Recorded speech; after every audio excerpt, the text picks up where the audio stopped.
বাংলাদেশের মানুষ এখন নির্বাচন চায় এবং নির্বাচনই এখন একমাত্র উপায় যে বাংলাদেশকে যে সংকট আছে রাজনৈতিক এবং অর্থনৈতিক সেই সংকট থেকে উদ্ধার করার একমাত্র পথ হচ্ছে নির্বাচন।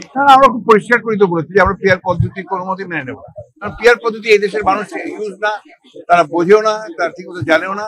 কোনোদিন এটা ইভিএম আজকে কতদিন চেষ্টা করে ইভিএম বাদ দিতে হয়েছে, আর পিয়ার পদ্ধতি তো আমরা ইউজ না কোনোদিন, এটা প্রশ্নই উঠতে পারে না।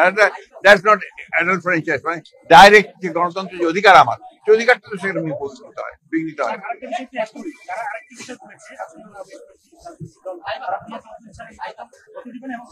সেগুলো তাদের ব্যাপার, সেগুলো তাদের ব্যাপার, তাদের দলের সিদ্ধান্তের ব্যাপার।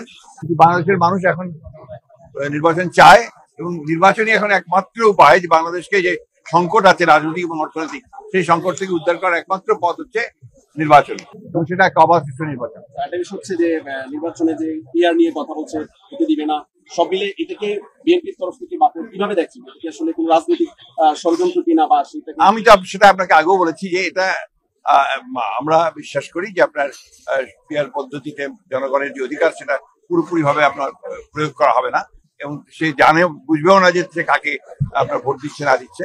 এটা তো বাংলাদেশের মানুষের ইউজ না, এটা গ্রহণযোগ্য না। আর কিছু